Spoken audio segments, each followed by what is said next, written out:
Hello everyone, स्वागत है आप सभी का आपके अपने YouTube channel life of commerce पर। आज हम लोग स्टार्ट करने वाले हैं UG NET paper 1 people chapter number 3। इसका नेम है इन्वायरमेंटल इशूज़।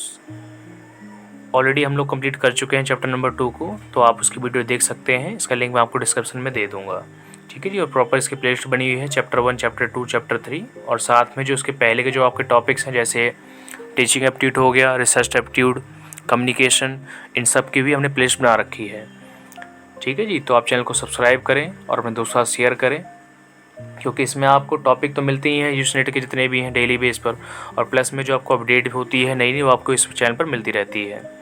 ओके, सो हम लोग स्टार्ट करते हैं और इसमें सबसे पहले देखते हैं क्या कवर करेंगे। सबसे फर्स्ट पे देखें इंट्रोडक्शन क्या है इसका, और सेकंड नंबर पे देखेंगे रीजनल एनवायरमेंटल डैमेज, तो कौन कौन से होते हैं। So now start without time wasting.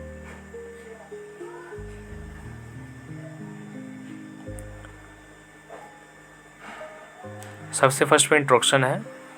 Environmental issues are harmful effect of human activity on the biophysical environment. Environmentalism, a social and environmental movement, addresses environmental issues through advocacy, education, and activism.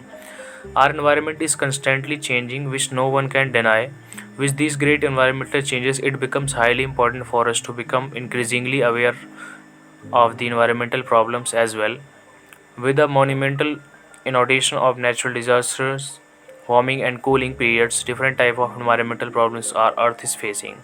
इसकी हिंदी समझते हैं हम लोग, थोड़ा सा proper Hindi में बात करते हैं। पर्यावरणीय समस्याएं मानव गतिविधियों के कारण प्राकृतिक पर्यावरण पर पड़ने वाले हानिकारक प्रभाव हैं। पर्यावरणवाद एक सामाजिक और पर्यावरणीय आंदोलन है जो पर्यावरणीय समस्याओं को समझाने, शिक्षा देने और प्रचार प्रसार के माध्यम से हल करने का प्रयास करता है। हमारा पर्यावरण लगातार बदल रहा है और इसे कोई नकार नहीं सकता। इन बदलावों के कारण हमें पर्यावरणीय समस्याओं के प्रति अधिक जागरूक होना बेहद जरूरी हो गया है, जैसे कि प्राकृतिक आपदाएं, तापमान में वृद्धि या गिरावट, वनों की कटाई, प्रदूषण आदि। ये सभी हमारी धरती पर गंभीर प्रभाव डाल रहे हैं। फॉर एग्जाम्पल, ग्लोबल वार्मिंग यानी पृथ्वी का तापमान बढ़ना, इसका कारण मनुष्य द्वारा अधिक प्रदूषण फैलाना है। कारों और फैक्ट्री से निकलने वाले धुएं की वजह से वायुमंडल में ग्रीन हाउस गैसों की मात्रा बढ़ रही है, जिससे पृथ्वी का तापमान बढ़ रहा है। इसी कारण समुद्र स्तर बढ़ सकता है, बर्फीली जगहों पर बर्फ़ पिघल सकती है और विभिन्न प्रकार की प्राकृतिक आपदाएं बढ़ सकती हैं। इसलिए हमें पर्यावरण का ध्यान रखना चाहिए और इससे बचाने के लिए प्रयास करने चाहिए। और सेकंड पे क्या है, रीजनल एनवायरमेंटल डैमेज। ये क्या हमने पढ़ते हैं इसे प्रॉपर, तो इसे बोलते हैं those environmental damage which affect the living and the non living things locally over a small area are termed as regional environmental damages. Proper पढ़ते हैं। क्षेत्रीय पर्यावरणीय क्षति उन पर्यावरणीय नुकसान को कहा जाता है जो किसी छोटे क्षेत्र या इलाके में जीवित और निर्जीव चीज़ों को प्रभावित करते हैं। ये नुकसान बड़े स्तर पर नहीं होते, बल्कि एक विशिष्ट क्षेत्र में ही महसूस किए जाते हैं। उदाहरण के तौर पर, यदि किसी इलाके में ज़्यादा पेड़ों की कटाई की जाती है तो उस क्षेत्र में पर्यावरणीय असंतुलन पैदा हो सकता है। इससे वहाँ की मिट्टी की गुणवत्ता खराब हो सकती है, पानी की आपूर्ति पर असर पड़ सकता है और वहाँ के जानवरों के लिए आवास की समस्या हो सकती है। इसी तरह किसी फैक्ट्री द्वारा प्रदूषण फैलाने से आसपास के इलाके का वायु और जल प्रदूषण बढ़ सकता है, जो स्थानीय लोगों की सेहत पर बुरा असर डालता है। इसलिए क्षेत्रीय पर्यावरणीय क्षति का मतलब है किसी छोटे इलाके में पर्यावरण को होने वाले नुकसान जो वहाँ की जैविक और निर्जीव चीज़ों को प्रभावित करता है। एक और था पॉइंट हमने पढ़ा नहीं था, ये ग्लोबल इन्वायरमेंटल डैमेज। इसको पढ़ लेते हैं क्या है ये। The environmental damage which affect the living and non living things globally और wider part of the earth are called global environmental damages. इसकी हिंदी है वैश्विक पर्यावरणीय क्षति। उन पर्यावरणीय क्षति को नुकसान कहा जाता है जो पूरी पृथ्वी या उसके बड़े हिस्से को प्रभावित करते हैं। ये नुकसान किसी एक क्षेत्र तक सीमित नहीं रहते, बल्कि इसका प्रभाव पूरे ग्रह पर देखा जाता है। उदाहरण के लिए ग्लोबल वार्मिंग एक वैश्विक पर्यावरणीय क्षति है। जब मनुष्य द्वारा अधिक कार्बन डाइऑक्साइड और अन्य ग्रीन हाउसों का उत्सर्जन किया जाता है तो यह पृथ्वी के वातावरण को गर्म कर देता है।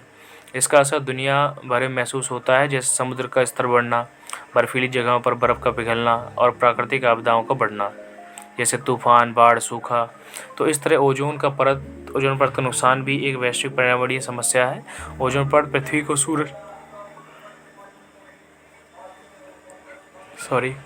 सूरज की हानिकारक पैरामैग्नेटिक किरणों से बचाती है, लेकिन जब इस परत में छेद हो जाता है तो यह पूरे ग्रह के लिए खतरा बन जाता है। इसलिए वैश्विक पर्यावरणीय क्षति का मतलब है ऐसी समस्याएं जो दुनिया या बड़े क्षेत्रों में प्रभावित करती हैं। तो सबसे फर्स्ट पे तो ग्लोबल वार्मिंग है, इसको पढ़ लेते हैं।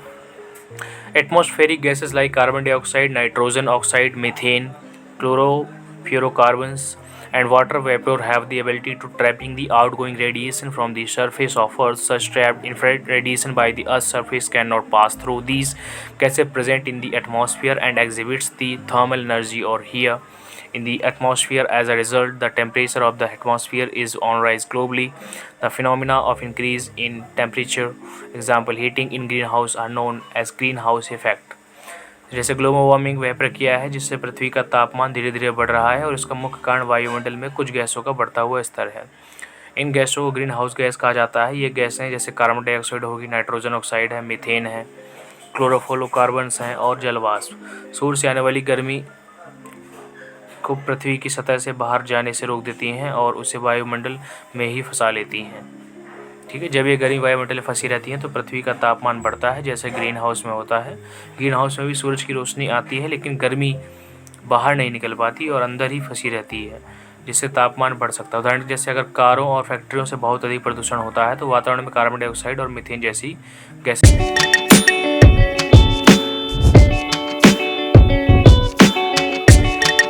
बढ़ जाती हैं। यह गैसें धरती से बाहर निकलने वाली गर्मी को रोकती हैं, जिससे पूरे ग्रह का तापमान बढ़ने लगता है। इससे बर्फीले इलाकों में बर्फ़ पिघलने लगती है, समुद्र का स्तर बढ़ता है और मौसम में बदलाव आते हैं। यह प्रक्रिया ग्लोबल वार्मिंग कहलाती है और ये गंभीर पर्यावरणीय समस्या बन चुकी है। बिल्कुल सेकंड पे है ग्रीन हाउस इफेक्ट। ये क्या है? The earth gets energy from the sun from the sunlight. The earth surface absorb some of the energy and heat up.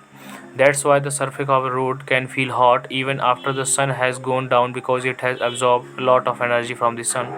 The earth cools down by giving a different form of energy called infrared radiation, but before all the radiation can escape the outer space, greenhouse gases in the atmosphere absorb some of it, which makes this atmosphere warmer. As the atmosphere gets warmer, it makes the earth's surface warmer too. Without this greenhouse effect, the earth would be at least 30 degrees cooler, in which life would not exist. तो इसमें क्या है? Green house प्रभाव वह प्रक्रिया है जिसके कारण पृथ्वी का तापमान गर्म रहता है और जीवन का अस्तित्व संभव होता है। पृथ्वी को सूर्य से ऊर्जा मिलती है जो सूर्य की रोशनी के रूप में आती है।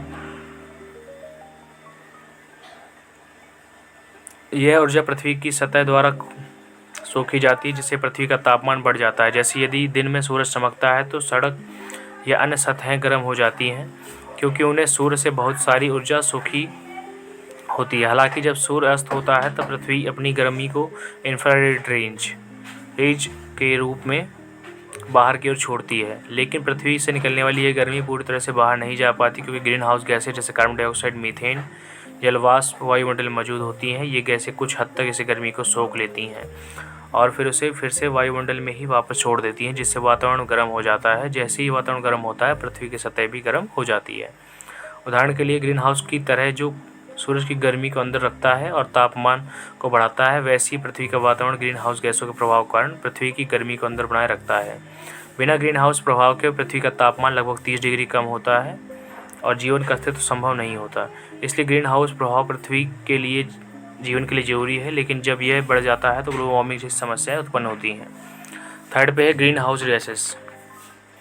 A greenhouse gas is a gas in the atmosphere that absorbs and emits radiation within the thermal infrared range.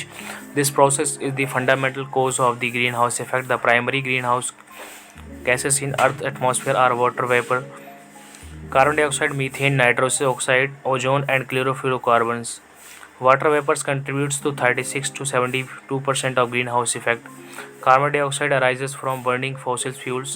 As a result of deforestation, it contributes to 9 to 26% of greenhouse effect. It is a primary greenhouse gas emitted through human activities. और fourth पे है methane. Methane, also called Mars gas, arises from the rice paddies, wetlands, anaerobic fermentation in cattle, burning of wood and landfills. It is responsible for about 4 to 9% of greenhouse effect. Okay. And उसके बाद है nitrous oxide. ये आप पढ़ लेना proper आप, ठीक है जी। मैं आगे थोड़ा चल रहा हूँ क्योंकि मुझे आपको प्रॉपर हिंदी में समझानी, तो वीडियो फिर ज़्यादा लंबी हो जाएगी। क्लोरोफ्लोरोकार्बन्स हो गया, ओजोन कॉन्ट्रीब्यूट्स हो गया, इसको हम पढ़ते हैं। तो ग्रीन हाउस वे गैसें होती हैं जो वायुमंडल गर्मी को सोखती हैं और छोड़ती हैं, और यही प्रक्रिया ग्रीन हाउस प्रभाव का कारण बनती है। पृथ्वी के वायुमंडल के मुख्य ग्रीन हाउस है जैसे जलवाष्प, carbon dioxide, methane, nitrous oxide, ozone और क्लोरोफ्लोरोकार्बन्स। ठीक है, ऑलरेडी हम पढ़ चुके हैं। जल वाष्प है जैसे ये 72% होता है। कार्बन डाइऑक्साइड जो है वो 26%, मीथेन 4 to 9%, नाइट्रस 5%, क्लोरोफ्लोरोकार्बन जो है 15%, और 3 से 7% क्या है आपका ओजोन। तो ओजोन डिप्लेशन, अब फोर्थ पढ़ते हैं इसको। तो ओजोन डिप्लेशन क्या है? Ozone is a gas found through out the atmosphere but most highly concentrated in the stratosphere between 10 and 50 kilometer of the sea level, where it is known